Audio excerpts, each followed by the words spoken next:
આ જે ચૂંટણી ભારતમાં 2024 જે ચાલી રહી છે એ તો લોકો સાથેની છેતરપિંડી જ છે.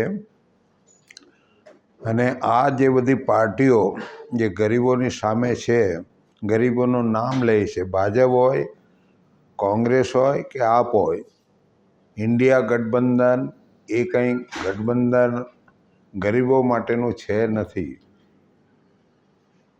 ઠગ ગઠબંધન છે આ લોકોનું, અને એનાથી અમને કોઈ ફાયદો થવાનો નથી. અત્યારે સુરતની વાત કરું તો સુરતની આટલી મોટી વસ્તીમાં આ લોકસભા બેઠક બિનહરીફ કેવી રીતના થઈ શકે, મારે એમ કહેવું છે.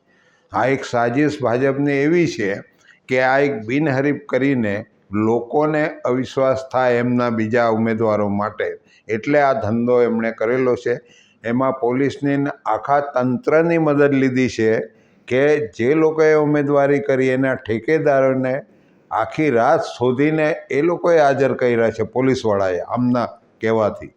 એ CR પાટીલ હોય કે એની ભાજપની જે લોબી હોય, કેબિનેટ હોય, કે દેશ લેવલની એ લોકોની જે કેબિનેટ હોય કે એનું પાર્ટી હોય, એ લોકોએ પોલીસનો ઉપયોગ કરીને આ સુરતમાંથી આખું જે ઉમેદવારો હતા એનું ફોર્મ પાછું ખેંચાવવાનું કામ જે કર્યું દબાણ કરીને.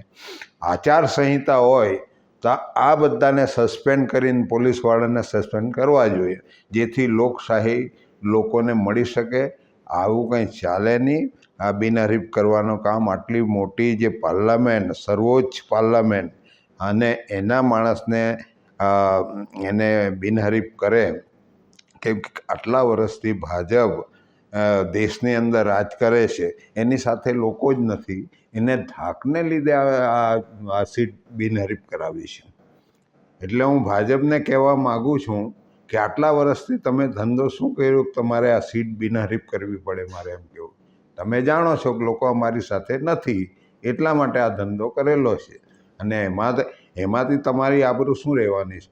આમ તો આબરૂ તમારી છે જ નથી. વિશ્વ લૂંટારૂ તરીકે જ છે કે ભાજપ ભારતનો વિશ્વ લૂંટારૂ બની ગયો છે હવે. એટલે એને હું પાર્ટી નથી માનતો, એને હું સરકાર નથી માનતો. આ દેશને લૂંટવા માટેની આ પાર્ટી છે. એટલે આગળ બી મેં કહેલું ગુજરાતની અંદર, ગુજરાતીમાં, કે આ કોળ ઉંદરોની પાર્ટી બની ગઈ છે. અત્યારે જે બધું ખનિજ ચાલે છે, ખોદકામ કરવાનું, એ બધું ઇલીગલ છે. બેન્કો લૂંટી પહેલાં તો, પછી આખો દેશ લૂંટ્યો, પછી ઇલેક્ટ્રિક બોન્ડ જે વાપરી કાઢ્યા, અને સૌથી વધારે ગોટાળા એમણે કર્યા એ પાર્ટીએ. ખરેખર લોકશાહી હોય ને ખરેખર ચૂંટણી પંચ જો હોય તો આને આ લોકોએ પહેલાં જેલમાં પૂરવા જોઈએ ને. એને ચૂંટણી લડવાનો અધિકાર કેવી રીતના હોઈ શકે, મારે એમ કહેવું છે. આટલી જે બેઈમાન પાર્ટી દેશની, આટલો મોટો ગોટાળા કરે એને ઈમાનદારી કેવી રીતના કહી શકાય? મારે બેઈમાન જ છે આ લોકો. કાયદો અને વ્યવસ્થા હોય તો પહેલાં એ લોકોએ જેલમાં જવું જોઈએ. આ ચૂંટણીથી ભલું નથી થવાનું.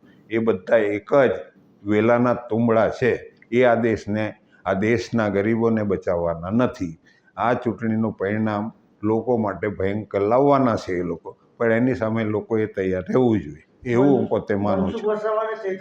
જીતના દાવા કરી રહ્યા છે, આપ શું કહેશો? મનસુખ વસાવા અને ચૈતર વસાવા બંને જીતના દાવા કરી રહ્યા છે, આપ શું કહેશો? દાવા બંને કરી રહ્યા, હા, તો ખોટા દાવા છે ને. એમને કામ જ કાં કર્યું છે. પેલો એક છે ને આ બંને જે માણસો છે એ તો RSS પ્રેરિત જ છે. મનસુખ બી ભાજપવાળો છે અને ચૈતર બી ભાજપનું કામ કરે છે, ને ભાજપે જ એને પ્રોજેક્ટ કરેલો છે. ત્યાંથી આ પાર્ટીને મોકલીને અમારું સંગઠન તોડવાનું કામ ભાજપે જ કર્યું છે. આ ભાજપનો જ ઉમેદવાર છે.